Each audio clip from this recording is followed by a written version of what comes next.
Welcome everyone for the session of today. It is devoted to the archaeological wood, and we have very interesting presentations. The first of our speaker is María Martín Seijo, and she will talk about the new approaches to Iron Age woodcrafts, the case study of Northern Iberia. Dr. Seijo, María Martín, your time. Good morning. First of all, I am deeply grateful to the members of the organizing committee of the WWD online symposium for inviting me to introduce the topic about archaeological wood as prehistorical archive. In my talk, New Approaches to Iron Age Woodcrafts, the case study of Northern Iberia, I will reflect about woodcrafts focusing on a specific chronology and geographical context, trying to introduce new approaches and theoretical questions to improve our knowledge about the most fragile archaeological material culture, that one made of plant materials. Through this talk, I will also try to put the focus on the relevance of multidisciplinary studies to preserve and protect archaeological heritage associated to woodcrafting. The main concept underlying this study of woodcrafts is materiality. Materiality puts the focus on the properties and qualities of material and how they affect to its social use and cultural perception. In this study, we have distinguished between material properties and qualities. The former refers to the innate physical, chemical, and kinetic characteristics that are independent of human awareness and exploitation, whilst material qualities refer to how such properties come to exist in new ways after being recognized and manipulated, being transformed first into raw materials and then later into objects. The material properties probably condition the production sequences and labor organization connecting technological choice, chain operatoire, and organization of production. And then, why addressing the study of woodcraft materiality during Iron Age? Since the Bronze Age, an array of tool types and forms were developed for woodcrafting, and two of the main technological innovations of woodworking, turning and copperage, were developed in the late European prehistory. During Iron Age, both tools and techniques reflect an increasing complexity on working plant materials, which imply not only the acquisition of extraordinary biomechanical skills and embodied relations with tools through cross-generational craft memory and experience transmitted from master to apprentice, but also the existence of specialized workshops and the possibility of the emergence of specialized craftspeople.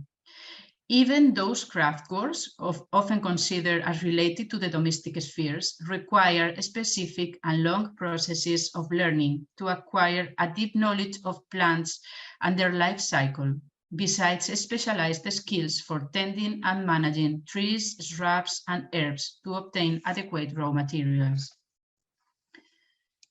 And this aspect is crucial because in the case of plant craftwork, making objects and structures is sometimes a process of growing and tending trees or shrubs, and the artisan must work with materials in a process of interrelation and adaptation through skill and senses.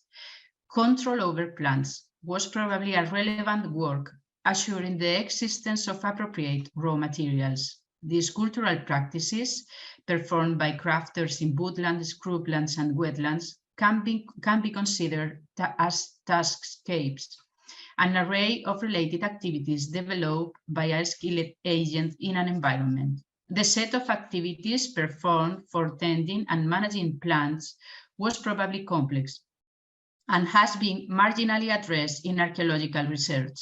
But to obtain an appropriate knowledge of past societies, the social and cultural implications of plant craftwork should be acknowledged.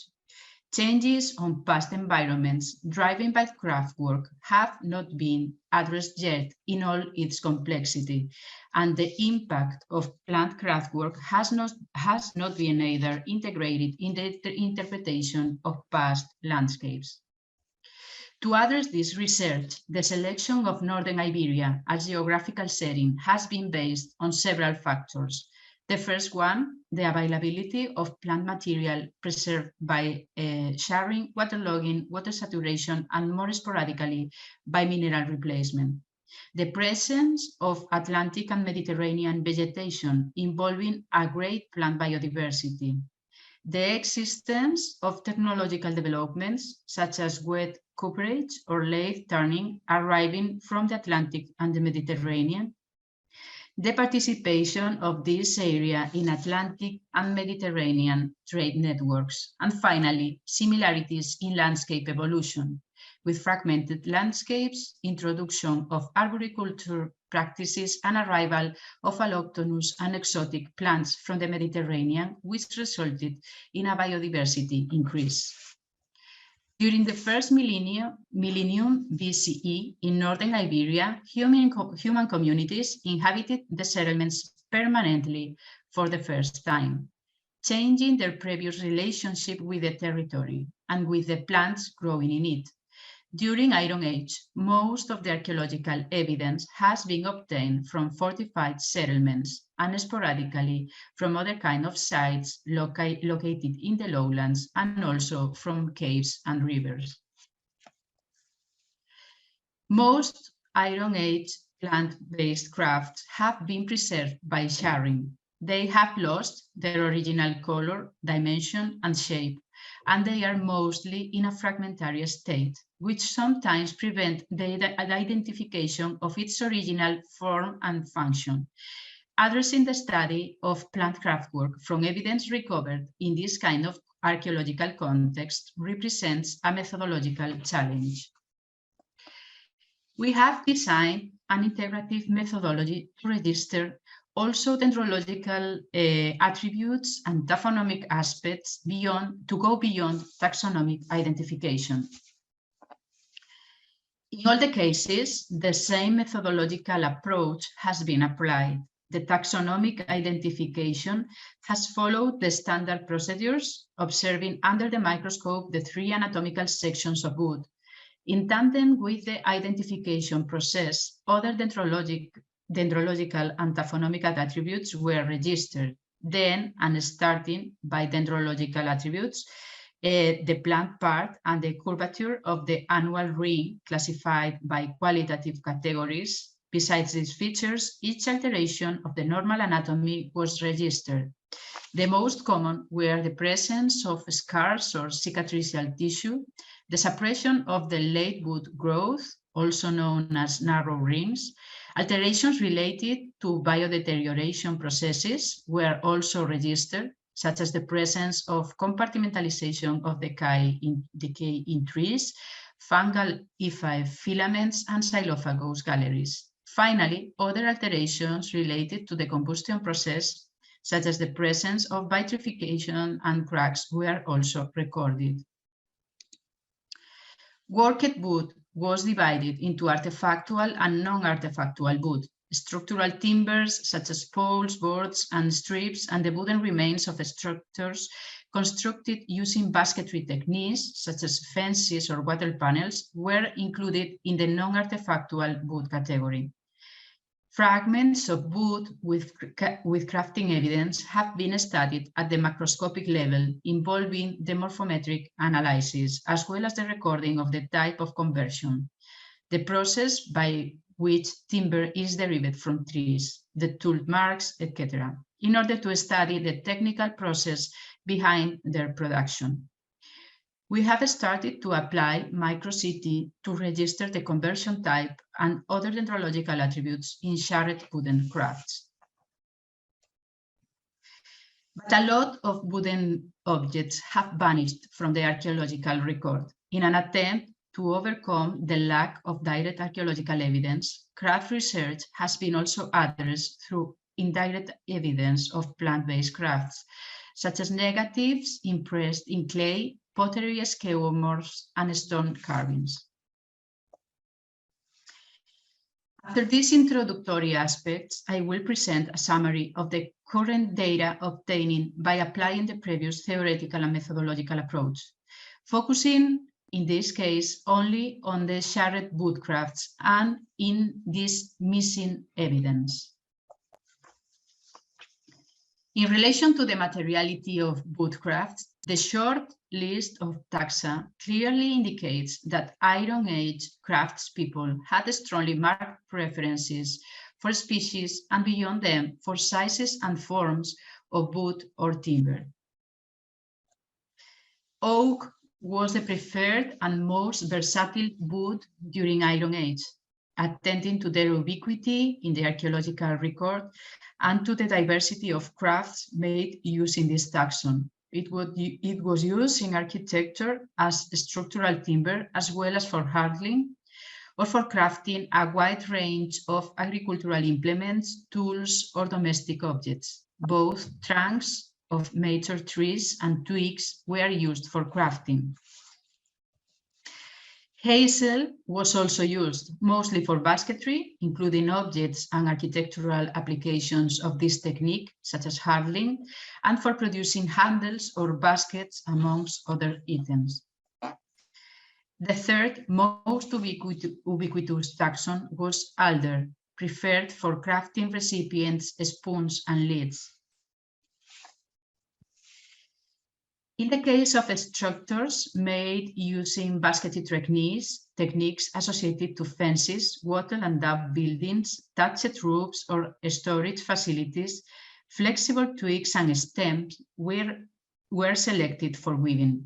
The use of Corylus avellana, shrub species of the Fabaceae family, besides twigs obtained from Quercus deciduus, Quercus evergreen, Arbutus unedo, Erica, Salix populus, Rosacea malloidea, or alder has been registered.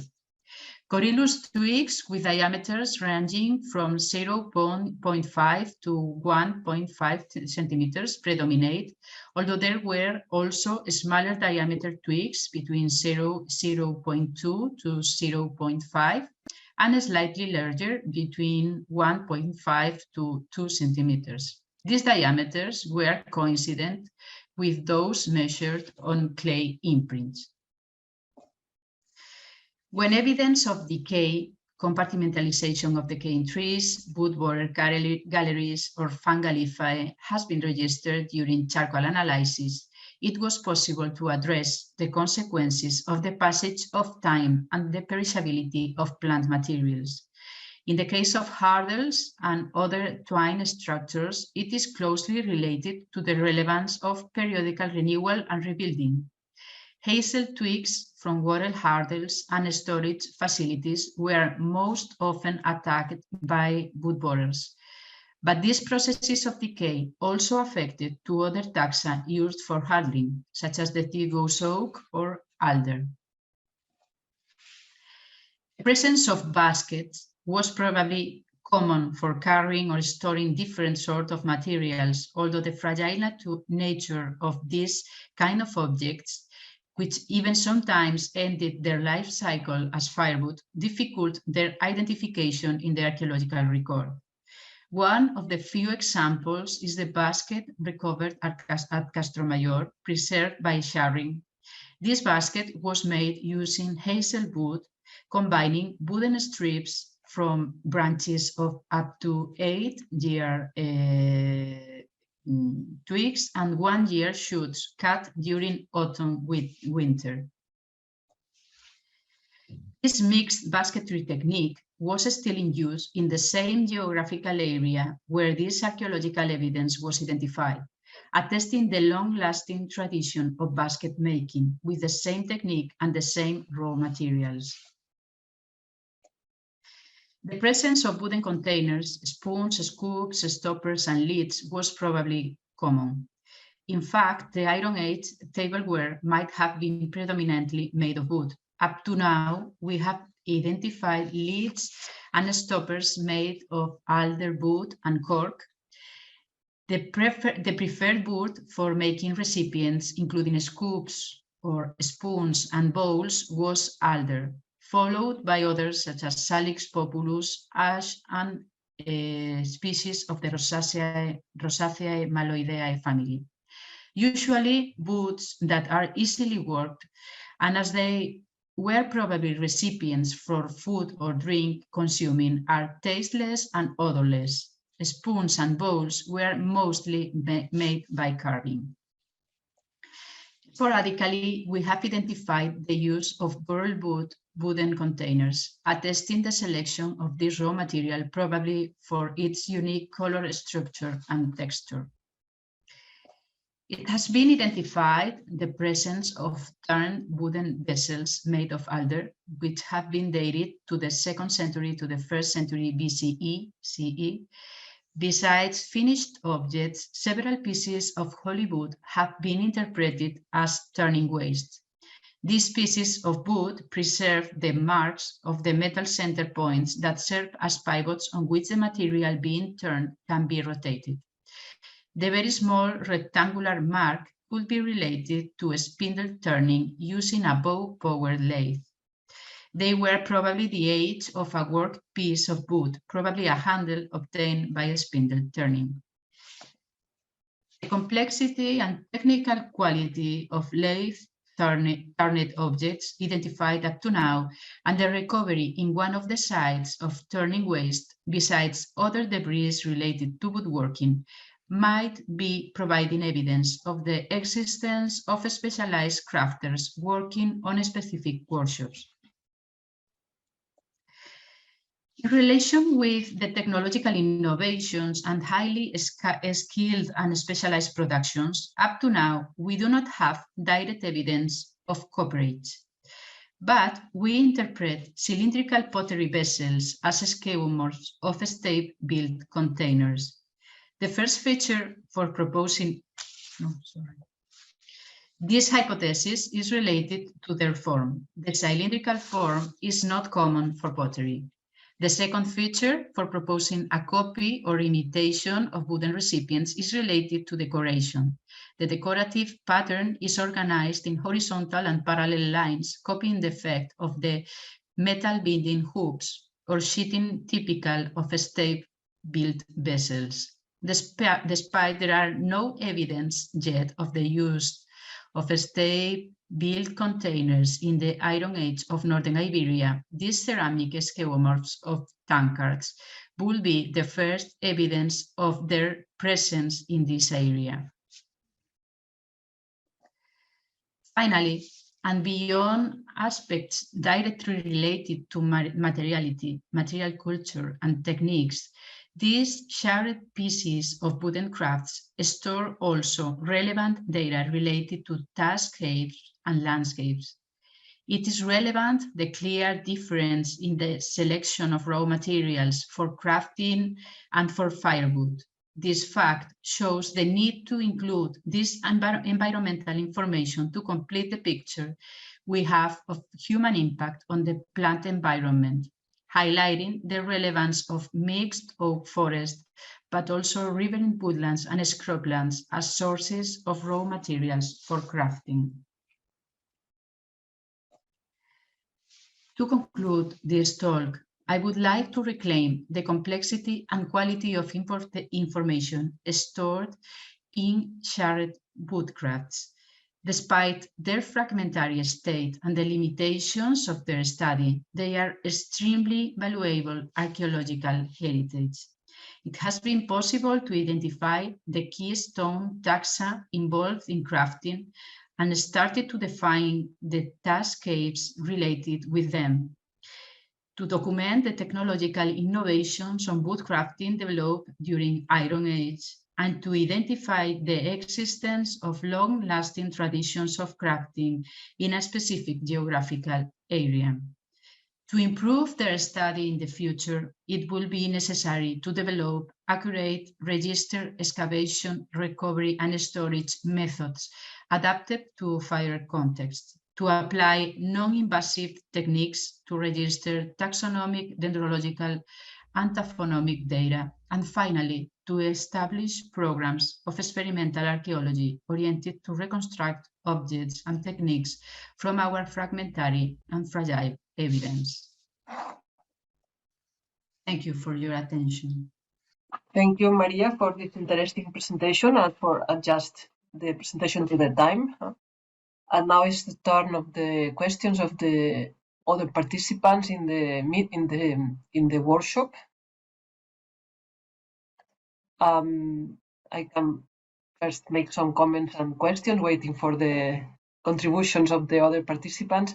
I think it's very interesting approach. As archaeologists, I know that it's very difficult to make visible woodworking technology, as we have only or mainly charcoal in our archaeological sites. So I think it's very important to make visible all this, the technology, not only the products, also the knowledge and the technologies involved in forest management and woodworking. Is in this sense that this the work of María, I think, is important for archaeology, no? And I would like to comment only that the long tradition of wood exploitation, no? We have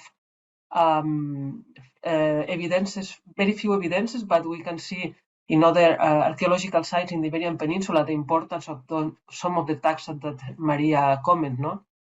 There is a question here in the chat. Is about they say thank you for the interesting talk, and the question is oak the dominant species in the region? Yeah, oak forest, mixed oak forest are the predominant vegetation in the northern area of the peninsula. So oak is the main raw material for woodcrafting because it was widely available in the surrounding of the sites, and it was also the main firewood burned in the settlements. But this is not the case of the other species, such as it's more evident in the case of alder. Alder is also used for firewood, but in very few percentage, and their relevance on woodcrafting is higher, much higher than the presence of in the landscape. Yeah, thank you for the question. I would like if someone has suggestions or about methodologies to apply on this kind of materials, which are very fragile and sometimes we are not able to sample, are welcome. And I will try to apply if they are useful. Yeah, I have a question because one of the problems in archaeology is how to identify some of these how to identify the wood and management, no? The wood management because you can see some selection in respect the diameters of the branches, no, or some selection of taxa. But when we have these small pieces of charcoal or small pieces of wood, sometimes it's difficult to know if there was some work to produce this wood, no? If it was some management of the wood, no? And for this, I think it's very important to have a reference collection, no, of the different human activities related to producing wood, no? So have you been working with this? Have you tried to make this reference collection that it can be useful for study these small pieces of charcoal of the pieces of wood, or are you working? Because I think the most the literature that is traditionally available, no, is related. Well, you can see that some human actions have the same result in respect to the growth alterations, no? So can you how can you identify, no, which one is related to a specific action, no? So there's more a reflection or a methodological problem that we have to try to solve, I think, no? I think the most evident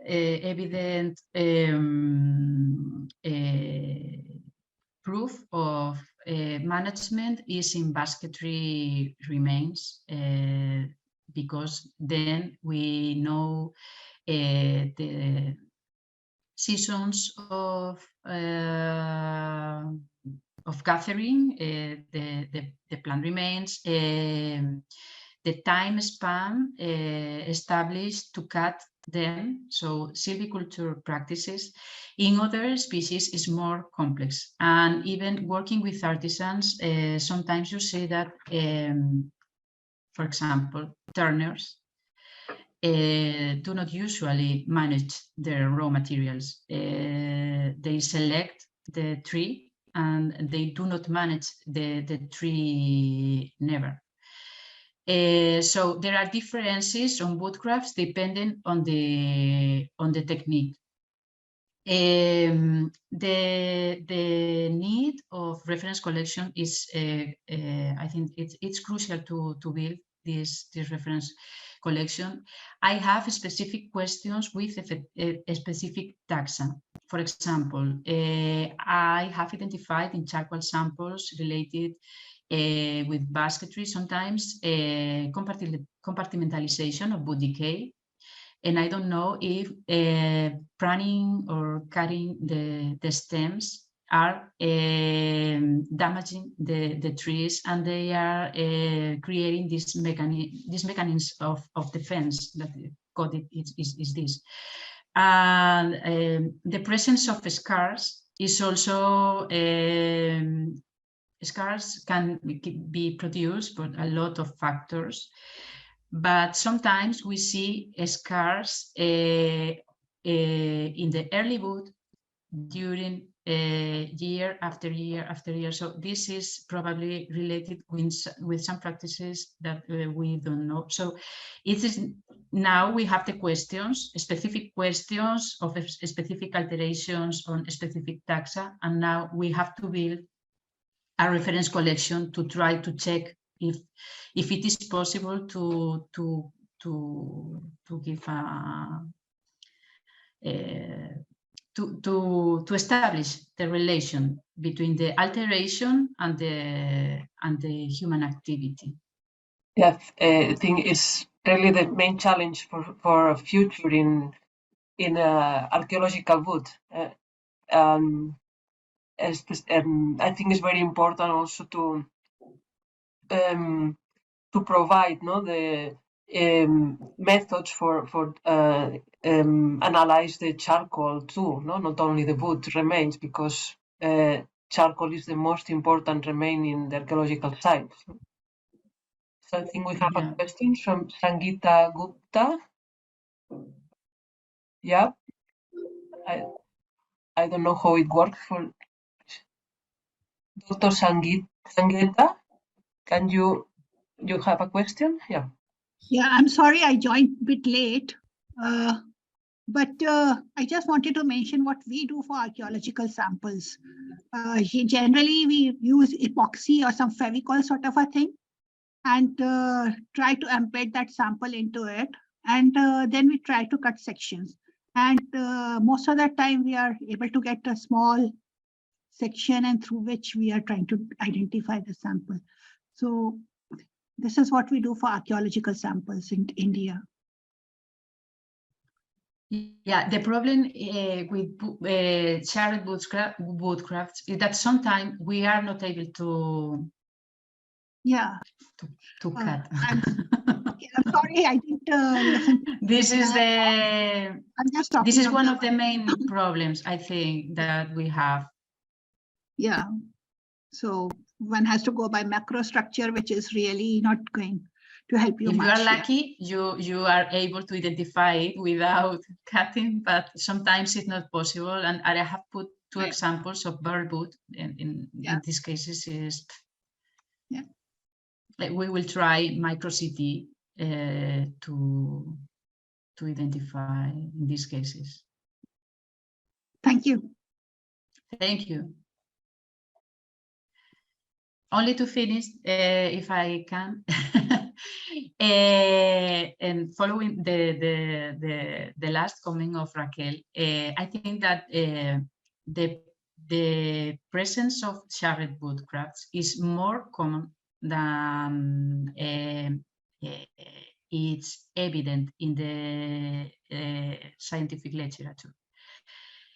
I think that very good preservation by waterlogging, by water saturation in northern Europe has masked the relevance of this kind of preservation, because it's the evidence is more fragile and less evident, and it requires a big effort during the excavation. But I think that developing new methodologies from the excavation to the laboratory, we will improve a lot the quantity of information that we can retrieve from these shared woodcrafts. Yeah, I agree.